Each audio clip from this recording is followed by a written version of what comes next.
in the Raw, Conversations with Creative People. I'm your host, Ann Kelly, and tonight I am thrilled to announce that we are celebrating our 1-year anniversary. Cheers, friends. In the past year, we've recorded 45 full-length episodes.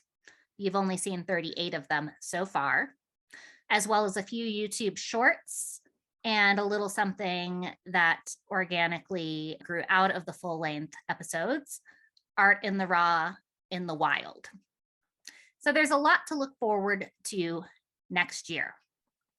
But I couldn't have done this without all of you, our listeners, and all of our talented guests. I must say, so much knowledge has been dropped on this show. So I hope everyone has learned as much as I have and just enjoyed the conversations.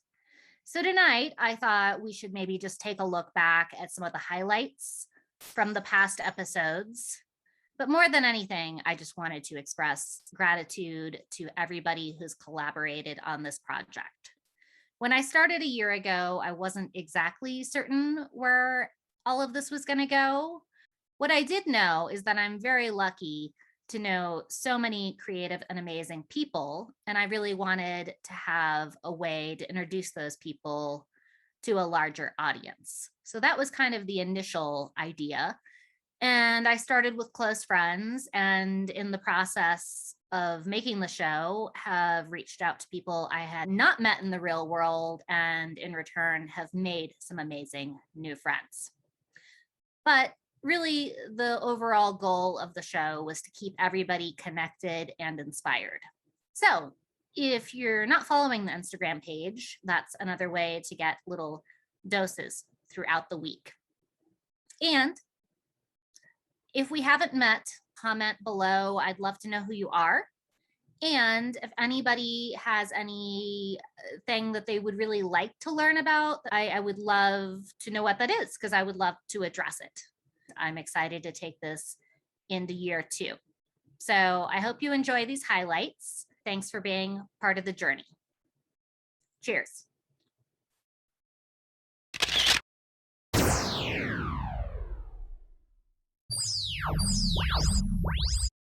I did not prep him for this, so. You wanted to keep it organic. Here you go. These are actually prints, direct scans of Polaroid positives. You are essentially still directing. Yes, yeah, like theater directing. You're directing water through the force of gravity. I'm wondering if you have any advice for young artists. There's something you want to do and you really want to do, it's possible. The myth of everybody being a starving artist is just a myth. We're trying to merge the digital with the analog. You know, it took us 30 years to capture the world digitally and bring it into the computer.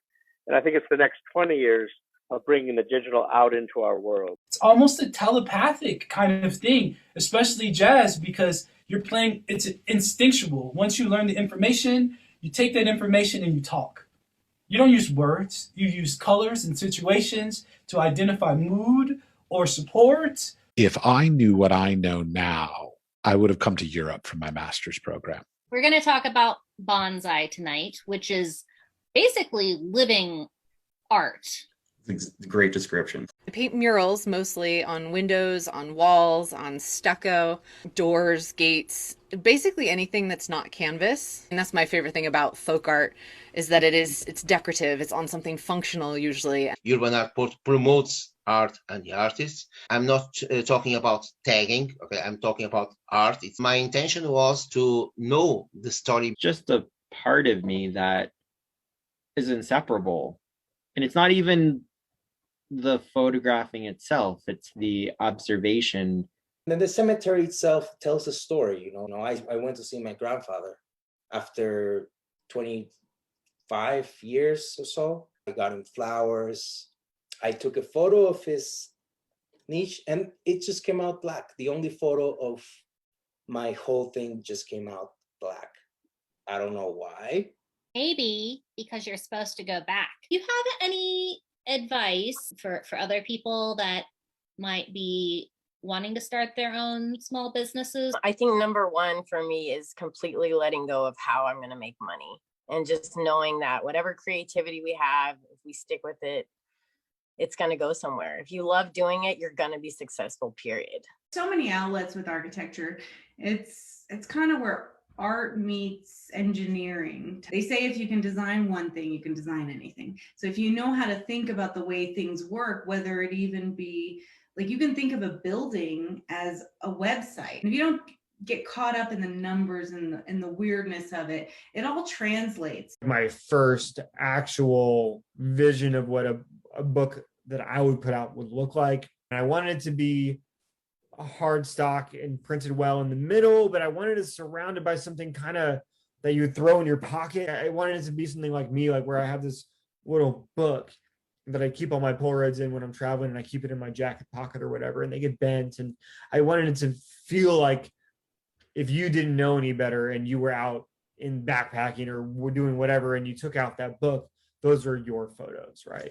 You describe yourself as an artist and a craftsman. I know photography's been a big part of your practice over the years. We can go back to high school for this story. I really fell in love with photography in the 10th grade. You know, we had a traditional dark room, the red light and the dark room and the, just the magic of putting the blank paper in the tray and watching it turn into a photograph. The more fun part of my painting is the under all the layers before the actual image, because there's multi-layers. It's like first the collage, and even that's layered, pictures on top of each other, articles, newspaper articles, and then spray paint over that. I'll even tag graffiti, spray paint, and then do like a spray paint haze for a color, like blue for a sky. And that's the only time I'm able to do things like that, really. What I realized when I was young was it's very hard to paint if I've already coded. Like if you coded earlier in the day, then painting was a challenge? Painting was a challenge, meaning I could paint something, but come on, the story and content in it wasn't that great. Mm-hmm. It wasn't my best, Yeah, there was something that was some kind of art fuel that was being used by the coding. Interesting. And to me, it was like, well, what if I could describe that? Well, that will help me. What I found similar was it's the creativity that I think it's part of the same muscle. Coding, if you imagine, the only rigid part of it, maybe if you don't know what it is, it's the initial thing, just like learning to paint. You're gonna learn, okay, these are the colors, you gotta hold it like this, here's a technique. There's rigid parts to learning that, but once you know it, then it's just creating. What story do you want to tell? What do you feel? I call it the fired collection, but it's essentially taking that shosugiban or yakisugi technique of burning wood. In this case, it's not for the practical functional reasons that the Japanese did it as a means of sealing wood. So they would shosugiban, like it almost literally translates to like burnt cedar siding. Mm-hmm. And they would burn this cedar, use it as siding, but by burning it, it like tightens up and closes up the pores and makes it far more impenetrable to moisture. And then they would come through with like a linseed oil to maintain that color, so you're not getting like soot leaking all over the place. Just the functional reasons alone, it's an incredibly beautiful way of attacking a problem.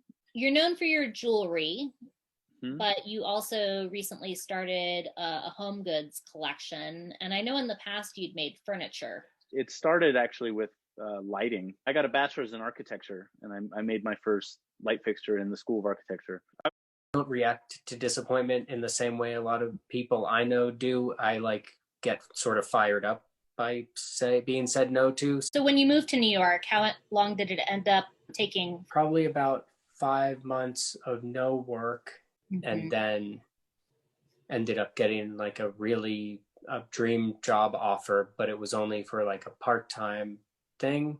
And I was like, yeah, sure, I'll do it. By like the second week, they were like, you can just come in whenever you want. But it wasn't that busy at first, so it took another year or so to build up a little bit of a clientele. So where's film now in the world of photography? Also a very big question. I mean, we started Analog Forever magazine. It was the love of using these analog processes that drove us to investigate what other people are doing with it as well. In recent years, we've actually seen a huge amount of growth in the film photography industry. A lot of it actually has to do with the fact that digital has helped it along the way. What do you think about the death of the album? That is a very large question, but ultimately it's neither good nor bad. The album was invented by music companies, and it was dictated by the technology of the time. And when music first started actually being put on disc and sold, that is like the birth of like the recorded music industry. You know, before that, music was just on sheet paper, and you had to like actually hire bands or you know, like the guy in the saloon to play music. Part of what I realized is there was an invisible thing that I wanted to paint, but I didn't know how. When I realized that flamenco was really old music, like super old, like hundreds of years old, that these gypsies sang and they danced to, and that people continued this tradition into the nowadays, I thought to myself, whoever wrote all this music must be rolling over in their grave since they're still dancing this. So I thought about how would I draw the person that wrote the music and the original people. And so I decided that I was going to make them a skeleton, the spirit, right? There was an ancestor that had written the music. What was it about the infrared? Had my cousin introduced it to me. One time when we were in Texas, we were out shooting a bunch of herd of cows out in this field, and the field was just lush green. And he goes, try shooting this film and see what it looks like. And he goes, it's going to make your sky black, and it's going to give you those clouds like the paintings the Dali paintings you like. And he goes, it's going to make all that grass white. I'm like, what are you talking about? And he handed me a roll of HIE, and I put it in and shot it. And I got these pictures that were like, wow, this is exactly the way I want to draw or paint. I want this dream world, because I was very influenced at the time, still am, by Salvador Dali. Dreamy, surrealist, different world, but yet real, you know, realistic looking, photographic. That always got me. And then I'm a big U2 fan. Cover of Unforgettable Fire is Slain Castle with the infrared, and as soon as I saw that, I was like, okay, that's what I see in my head. For me, it's not about getting the prettiest picture or whatever. For me, it's like, how can I spend enough time with something that I might not agree with, respect it, come away from some deeper understanding of a human connection with someone. And it's like, and how do I share that with someone else? Like, that's what I'm interested in. Otherwise, it's like anyone else can take that picture. Like, for me, it's about that relationship that I have with that person. Been in and out of bands, different bands. I've fronted bands. I've just been the guitar player, all different genres. And I'm currently playing with my buddy Michael Rosenbaum. Some of you might know him. He played the character Lex Luthor on the TV show Smallville. We used to be in a band together called Left on Laurel. We put out an album last year and decided to change stuff up a bit. When the pandemic hit, we just got into crazy songwriting mode. We've been writing, and now we're at the very tail end of coming out with this new album. This is going to air in February, so by then, hopefully we'll have our sunspin.com website up. You have described alternative processes as voodoo. When I began and when you began with your cyanotypes, there were no digital cameras, there was no Photoshop. So this is all very analog. So that was really voodoo, man. We didn't have curves or Command Z, you know, in Photoshop. I was born into the photo world very, very strict, you know, with zone system and precision and treating the photograph as a sacred object. But I am really thankful that I ran into beloved Betty Hahn, who taught at UNM. Betty taught me gum printing, and so here is a gum print on top of a cyanotype with chalk pastel in the sky. For me, it's such a joy to see the artist's hand in the work. You know, I have the highest respect for digital printing, and that's taking us places that traditional darkroom photography could never go. But for myself, you know, I'm going to take a stand, you know, in my own work, and I just love making with my hands, and I adore imperfections. And sometimes mistakes are a real gift. And how did you find yourself working for Ed Hardy? I did a guest spot. I was living in Denver at the time and came out for a couple of weeks. So I was about 12 years in when that happened. Try to keep my work to only artists who I felt were positive, meaning they're not only they themselves were positive, but their music and their message was positive. I've been working what I would call seriously now. It's over 50 years, so it's a long time. This is all interconnected conical constructions. See, I like to make stuff really difficult. So this is 80 something pieces. The exposure to the bright colors and the festiveness and trying to capture maybe multiple emotions all happening at once. But traditionally the gold was actually used to help bounce light off of different ambient sources onto the artwork. I'm really obsessed with dualities and marrying opposites, darkness with the light, humor with the sadness. I like to sort of wade into the deep waters of difficult human experiences and kind of buoy them with a sense of humor, with bright colors, and the grace and the angst sort of fell into that idea. This is Art in the Raw. I have a BA in technical theater with an emphasis in lighting.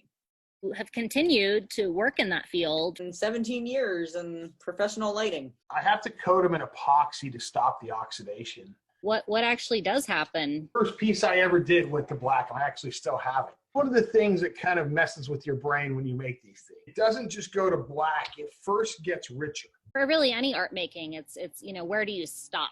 This one, Songcatcher.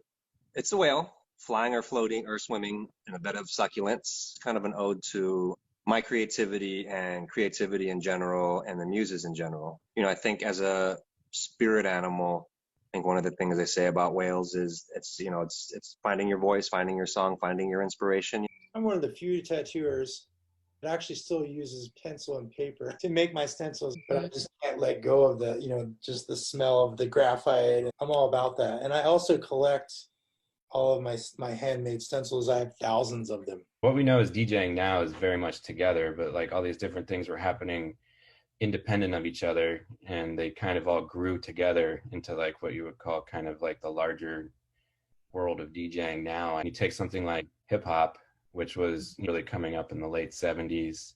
Really, even before the DJs, it was really kind of starting with like graph writing. Like Kool Herc had a party for his sister, I think, and he was just kind of doing something to have a block party. And that party they kind of credit for being the birth of hip hop to a certain extent, as I understand it. MC that kind of grew out of that culture as well has a lot of connections back down to toasting and the sound clash culture of Jamaica. I have my smallest point and shoot here.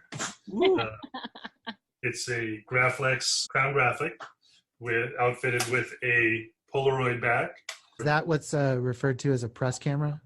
It is. A lot of the photojournalists and early street photographers were using cameras like this. 30s, 40s? Yeah, 30s, 40s, and into the 50s, certainly.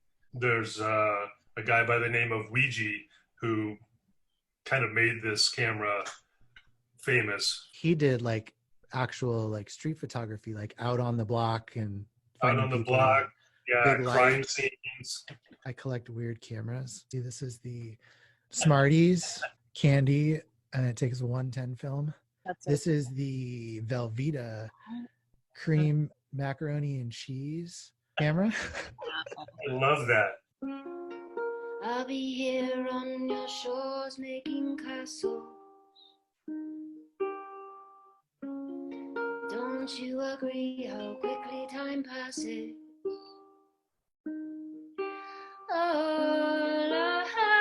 Yay! I hope you enjoyed the 1-year anniversary episode. Thanks for being along for the journey. I really appreciate all of you, all the viewers, and the guests that have come and spent time with us and dropped some serious knowledge. And I look forward to seeing you on future episodes in year 2 of Art in the Raw. If you're feeling inspired and have other friends that are like-minded, let them know. Keep the inspiration going. Cheers and have a good night.